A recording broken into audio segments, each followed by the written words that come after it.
like it's my favorite time of the year, and I know you're enjoying it with the sunshine. Yes, but it's like an icebox in the studio right now. It is, but at least we're tan. Yes. Well, I mean, we can't even tell that you're tan because you have a sweatshirt on. Yeah, but I mean, I am. You are. You can see my face. Well, I'm glad that you're back from all your traveling and everything. Yeah. I was excited to get you in here so we can get some updates on some of these hot topics that are going on. Yes. You know, the petition that's going around. Have you heard anything about that? Which one is this? Because there's a couple. So the Citizens Against the Property Taxes in the Cuyahoga County that's put it out there, getting 600,000 signatures and everything. Oh, yeah. Isn't that deadline coming up soon, though? Yeah, I think it's like this week. It Okay. might be tomorrow, as a All matter of right. fact, which And would be it's- July 1st. But Yeah. obviously this will be airing after that. But I Yeah. know that they were really close on the last number that I saw. So I'm hoping that the last ditch effort was going in this past weekend and that it will stay on there. So Yeah. Because even though you need like 600,000 signatures, you want to get like more. 750,000 because, you know, Right. there's people that aren't registered to vote that say they are. Maybe they might not know that they're not Right. registered, or signatures don't match, or Yeah. whatever.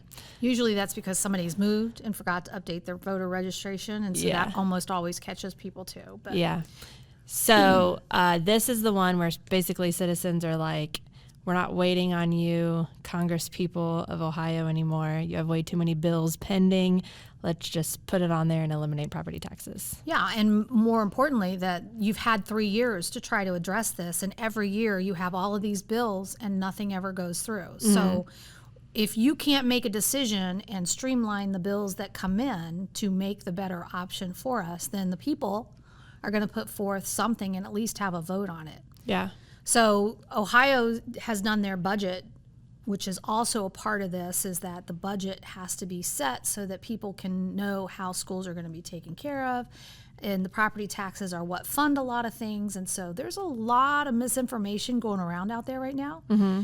And from our last, property tax podcast version that we did, we got some nasty little feedback for some people that I thought maybe we would just have a conversation and say, look, I have grown children, but put them through school systems. So I absolutely understand and agree that schools need to be a vital part of our community, because without them, the communities don't thrive. Yeah. But I think that there has to be accountability to the school system and their budget, because we're seeing our people are being priced out of homes because of property taxes, because of additional levies, and because of the ongoing everybody wants more, and nobody's saying what they're doing to cut their expenses. I agree. And I also think that the entire bill shouldn't fall on one group of people, Correct. One being the tax-paying homeowners. Which is one of the consensus throughout some of the comments that we've gotten as well, is why are 35% of homeowners being responsible for 100% of these charges? Mm-hmm. So there is a lot of questions that obviously need to come through and be looked at in a rational way, but understanding that there is just not this blank check that people can just keep giving, because we have to make adjustments in our life. Yeah. And what we're giving to should also have to make those adjustments. But here is the astounding, I just got off of a special update today from one of our advocates with Ohio Realtors, who of course is lobbying at the State House and keeping up with what bill is there and what's going on. Governor DeWine's expected to sign the Ohio budget and put that into play, which of course is going to have some cuts and some. Yeah, like I keep hearing about the library cuts right now. Yeah, And some all the spending libraries that's are going to be adjusted. upset. But here is the thing that was talked about. Our school systems have, and this is not making this any bigger than what it actually is. When he said it, I was like, what? Our school systems have an unspent resource of $10.5 billion. That is our state of Ohio alone, and that's out of the 660 or 611 schools throughout the state, that they have this money that they have received from tax-paying property owners to the school system, but they didn't need it. And so each year it's just accumulating and accumulating. So now, because everybody's saying, well, wait a minute, schools are going to be poor and schools are going to have to close down and all this is going to be negative impact if you cut property taxes.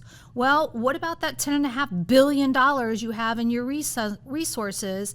Why aren't we at least spending that down before you come back to the table and ask for more property taxes? Mm-hmm. So his whole thing is obviously this needs to be a part of the equation. Yeah. Because I mean, I can't plead bankruptcy if I'm holding $100,000 in my bank account. Yeah. They're going to tap that to pay my bills, right? Yeah. So, so if it's not a bankruptcy, but the schools come back to the people and ask for more money, well, this isn't like you're going into your employer and say, hey, I earned it because I'm doing a great job and you're making money off of my efforts, so I need a raise. This is just we need more money, we need to fund the coffers and do all the things.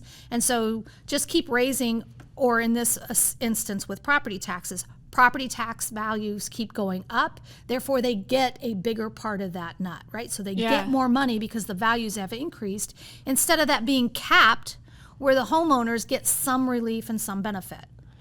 Yeah. So just doing a little rough math. 10.5 billion divided by 611 districts is $17.18 million per school district. Isn't that insane? Yeah. Now I know that it's not going to be equal across all. There's Right. going to be some school districts obviously that have more money in that, but the reality is if it's in the school system surplus, don't reallocate it. School systems, that should be a no-no. You shouldn't be able to now protect this because you know we're going to come after it. We're going to know that this money is there now. Mm-hmm. You should have to put it back in instead of having it in a reserve or non-spending account. Put it back in to fund your budget so that you can give your homeowners, the people who are supporting you in your community, give them some relief. And hey, when we spent this down and now we come down we have a year of reserves, then now we want to address it. Maybe you do it as a 3-year reserve. That way you're never too late because getting it on the ballot and going through the vote process is going to take time. So I could agree to something like that, but I can't support you saying that you need more money from me or you're taking more of my property tax because you don't have the resources when in fact there are resources that are there. Yeah, I agree. So that 10.5 billion, how many years of reserve is that? So Did he say that? He didn't even say, because it's not allocated. It's like this money was there, but we didn't spend it, so it just goes off the budget line. And it's sitting out here. Now, you wouldn't necessarily know that until you start watching and saying, hey, wait a minute, back in 2023, when you had all this money, what did you do with that? Where did you allocate that money? Yeah. And then why isn't that carried over to the next year budget? Why isn't that a surplus that you spend down? Well, I would rather it be a surplus than some other line item budgeting government entities that will buy random office furniture just because it's in the budget to spend, even though they don't need to. They don't need it. Yeah, you see companies that will do that with new computer equipment and everything. Do you really? I mean, technology we know changes very quickly. Yeah. But if you just did it in 2 years, I don't think that every third year you need it to go back up there. Especially, I don't do every third year. I mean, I can't afford to do that, right? I've got other expenses I have to cover. I have to pay my property taxes. Yeah. Well, I was really blown away by that. So what's being proposed is that they do a carryover max, that they allocate that 40% can be carried over. So that helps the schools to say, okay, if we didn't spend all of our $2 million, then up to 40% of that we can carry over to the next year to help our bottom line, right? Not hide it, not spend it, but to say we have at least a head start for our budget next year. So we don't have to talk about, we got to cut our lunch program or our schools or our arts or whatever. I feel like busing, arts are always the very first thing to go. Yep, for sure. Yep, it is. But you know there's been changes in the classrooms since COVID with how things are getting done, with how things can be done. Yeah. I mean, I think there are viable ways to really make this a workable situation for them. I don't want to say our kids need to suffer as a result of people not wanting to pay high property taxes. So where is there a nice even balance? That's all I'm saying. Balance this out. And if the schools have money, then let them use that money. Or stop giving price tax, what is that, abatements. The abatements, yeah. To all of these builders, developers, businesses that are coming in. Yeah, I understand that these cities want businesses and whatever to come in, but at what cost? Well, so that's the other thing, your incentives to encourage new business to come in is certainly a nice thing because we want to grow, and Ohio is doing great things with that. But again, it needs to be balanced, right? And so why think that you have to give them 10 years of free tax abatement just to have them come in? Wouldn't half the taxes be better for a 5-year period? Yeah. So you're still collecting something, but it's a shorter period of time, which makes more sense in the overall budget, and then allows for people to not be burdened on their own because of this coming in there, and they have to offset. What's the difference? Yeah, I agree. I think we have the answers. Somebody just needs to listen. Yeah. And then while we're on the topic of schools, there was some pretty big SCOTUS things that came out last week. Did you see that? I think I remember a few things, yeah. Yeah, so basically one of them was a group of parents. There was some like LGBTQ books that were introduced to elementary level, and these parents said, that kind of infringes on our freedom of religion and we should be able to opt out. My personal experience, I think all of the schools that I've been in and been around, they do send out a, hey, we're showing this PG-13 movie or whatever. If you want to opt out, you can. But this school system said basically, no, we're not giving you the option to opt out. And SCOTUS said, no, you need to. Right. Like, this infringes on their freedom of religion. So, for sure. Yeah, so we had that one, along with a couple others. But yeah, and I remember there was always something, your sex ed class and everything like that. They would always send the note home. Your parents had to sign it. Maybe they do all this stuff electronically now. Doesn't really get where it's supposed to go. But you have to understand that people have different varying views, right? Yeah. And especially when it comes to our children, some kids may be ready for that conversation earlier than others. And that really has to be a parent's decision. I think that you can't just blanket say, this is going to be one way and this is the only way. And I don't think that it just applies to LGBTQ plus content either. Right. Like, what if you had a teacher that was introducing pro-terrorist books, trying to indoctrinate kids that you should fly airplanes into buildings, right. Of course there would be a mass outrage of parents, right. and be able to opt out. And I'm not saying that couldn't happen, right. But now that we have the SCOTUS opinion, I think that you have to look at the blanket, give parents an option to opt out. Well, I know my one son who was going to college here, one of the comments that he made is that the professors took a lot of little liberties in their conversation with the students. And now you have to imagine, I always looked up to my teachers, even if I didn't like them, I still gave them respect, right? Yeah. But if it's something that over time is just continued to talk about, and their ideology then is being, even if it's force-fed or if it's gradually fed out there, that is an impact on our future. And I think that that's why parents would get upset, is if they figure out, wait a minute, why is my kid thinking like this all of a sudden? Or what's happening? What's causing the issue where they're having these moments of depression? They're feeling like they're not fitting in. They feel like they're high stressed. Yeah. All of these things, yes, we want to talk about putting controls on our cell phones for these kids. Well, you also have to understand why there would need to be some controls in the classroom. Yeah. Because it is not a one shoe fits all kind of service that's out there. Yeah. And we know there's been some stories of people who are in the school systems who are not doing what's right. Yeah. And bad activities take place. So students need to know if something feels wrong, if it if it's supposed to be secret, if it makes me uncomfortable, I need to be able to safely say something to someone and say, I can get that addressed. Yeah. You should be able to go to the principal. You should be able to talk to your parents, and you should be able to tell your friends. Somewhere, somehow, have that support system, because kids don't know what they can or can't do sometimes. And so you have to be able to speak up for them. And I know you just talked about professors and, upper level. And I think that this specific case was just the elementary level. Yeah. And the ruling that came out was just the elementary level. Oh, okay. Yeah.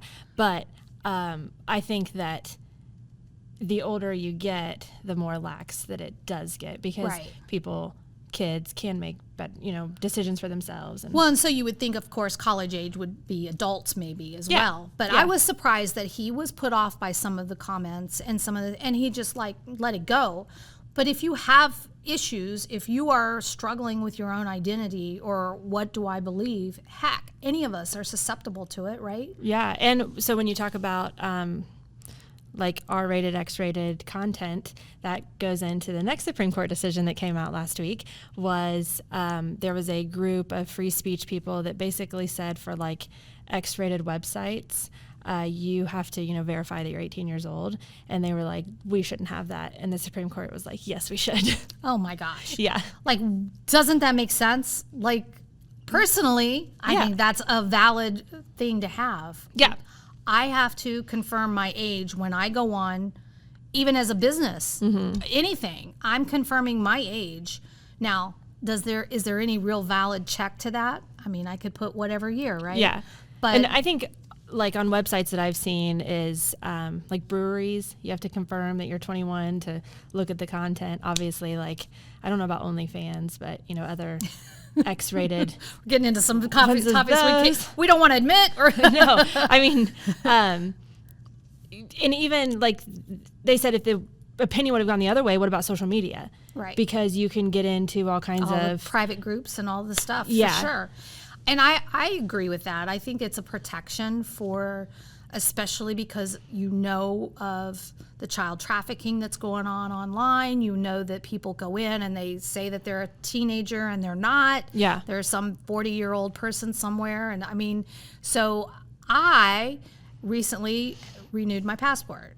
And in order to do that, I had to visually give my ID and have that confirmed, right? I had to do this when I proctored for my license for Kentucky. And I was like, wow, I'm being asked to prove that it's me, and I have to actually show I have a valid ID. I mean, that to me is protective actions, that if I'm doing it in these kind of circumstances, why aren't we having to do that when we set up these accounts to validate that it's legit, right? Yeah. I mean, there's so many things. Yeah. And then you just talked about passports, which leads to the next Supreme Court decision. Oh my gosh, so, I knew. Yeah. So it was about, people keep calling it the birthright citizenship case. And, Trump has a very different opinion on birthright citizenship than has been implemented since the ratification of, the 14th Amendment, however long. And so basically what the difference is, if you were born here or born to American citizens, you're a citizen. But there are all of the illegal people that have come across the border and they're having babies. And this is where bio mom and bio dad are both illegal. If one or the other doesn't apply, but both illegal. And Trump says, absolutely not. They're not citizens, but they were born here in the United States on United States property. So, and there's only a very few other exceptions where if you're a dignitary or somebody from another country that has a baby while you're over here working, that doesn't count either. But so because in the amendment it says that you have to be born on soil or born to citizen parents that are under this jurisdiction, and they're taking that under this jurisdiction to be anybody. You're not under this jurisdiction if you're here illegally. Yeah. So that is not the issue that came to the Supreme Court. The issue that came to the Supreme Court is, can these radical left or right judges that are in districts, federal districts, put a stop order on any executive order or anything nationwide. So what these left or right groups are doing is going to somebody who is deep in the heart of Texas or deep in the heart of DC, which is obviously one way, left or right, and they're putting basically stops on countrywide stuff. Right. So the Supreme Court said, no, you district federal judge do not have jurisdiction nationally. Right. If you want nationally, get on the Supreme Court. So they have not ruled on the birthright citizenship objection, which is probably going to the Supreme Court in the next term. However, there is this whole lower judge, yes. Which I agree. Issue. I mean, that was my whole question is how are you getting to say what can and can't be done by the president? Right, and it literally has gone both ways. Yeah. So you have a judge that is super left that has said, stop to the birthright citizenship stuff, stop to deportations. And then you have on the right, stop to mifepristone, which is the abortion pill. So yes, this came up under Trump's term, but I think that it's something that has been boiling because you also had judges that stopped like the nationwide pause for student loans and student loan forgiveness and whatever. So I think unless it's like a class action, which are harder to get than just, one plaintiff that brings their case up to the federal level. Well, I mean, our court system is set for a reason, right? Yeah. And so you have to go through the process, just like we have to go through the process with real estate. You have to go through the process when it comes to legal rulings and everything, which makes sense. Yeah. And yet there is one person who has the most power. And I just have been like, what? Like, what? What do you mean he can't call out the National Guard? My whole life I thought the president could call out the National Guard. Well, you know what? If given the circumstances, that is his power. That's his right to be able to do it. And yes, Congress needs to declare war when we're officially going to war, but they don't approve when there is a response to something that goes on out there. You know, and did you know that we haven't officially declared war since World War II? Yeah. I did not know that. Mind blown, because you always hear the Vietnam War, the Korean War. Yeah. You hear about all of these wars that are titled wars in history books, but they're not really. They were just done by the president, not officially by Congress. Right. So, I mean, the precedence is there for a lot of things. I think people are changing what their thought process is, and they're requiring the system to keep up with it. Like, you need to understand that we're not the same as what we were in 1900, right? And so if your citizenship is changing, your people, then their needs are going to change, and government needs to come away with it, understanding where we're coming from, which is why I have a problem with 40-year terms in any office. I think that's ridiculous. Yeah. I mean, if the standard was, you work 20 years at a company and then you retire, why in the world would we think that we would keep somebody in office 40, 50, or 60 years? That doesn't seem to make sense.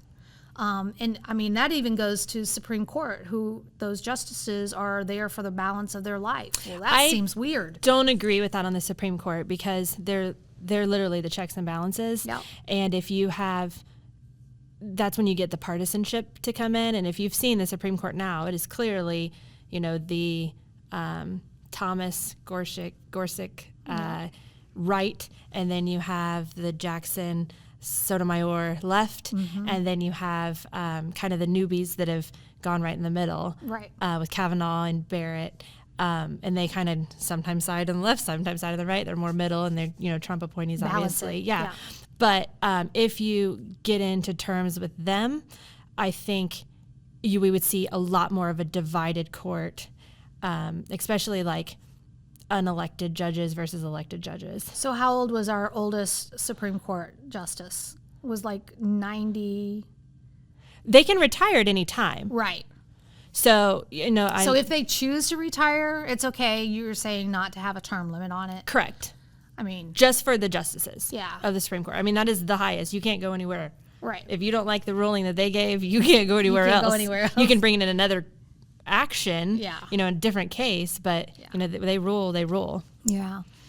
It's a lot. It's a lot out there. I mean, you just have to figure, we are seeing a lot of younger representatives and Congress people come in. So we are starting to see some influx of different ideologies, sometimes not the way we want to see it, or maybe in the standards that we would expect for people in those roles to be standing out there. Why are you throwing a shoe and why are you doing, I don't know. It's like crazy stuff. But it's like real life drama, huh? Yeah.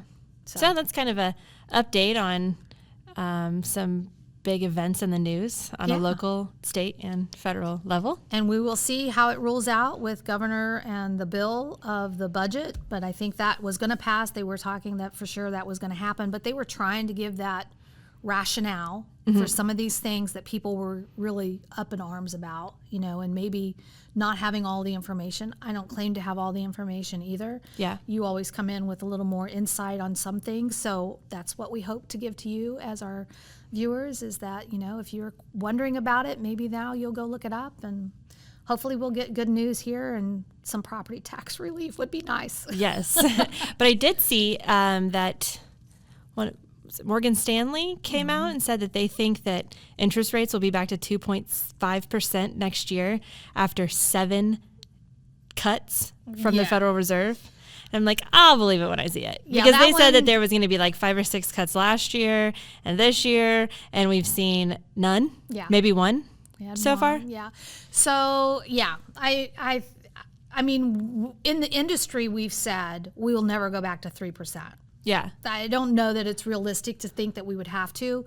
There would be a lot of things that need to happen in negative impact in order for that to happen. Yeah. But I do think our industry has said it would be more likely that we'd be 5.5 to 6.5 as an average for those interest rates, and then that would be just the new norm, which is not a bad norm. Yeah. If we can get there, because a little bit, that 1 extra percent or 2 extra percent really makes a difference for people who are trying to buy.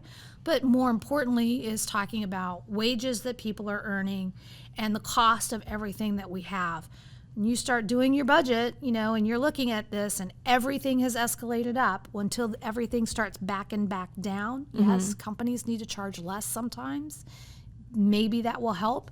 Then we can get there.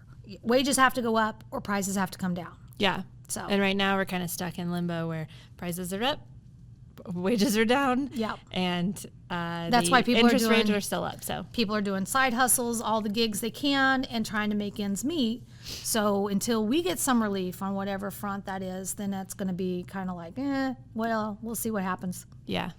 All right. Thanks for joining us today on the Real Tea Podcast. If you enjoyed the knowledge and entertainment today, please subscribe and share with your friends. We will be embarking on a journey that bridges the gap between realtors and clients, uncovering the heart and tea of real estate.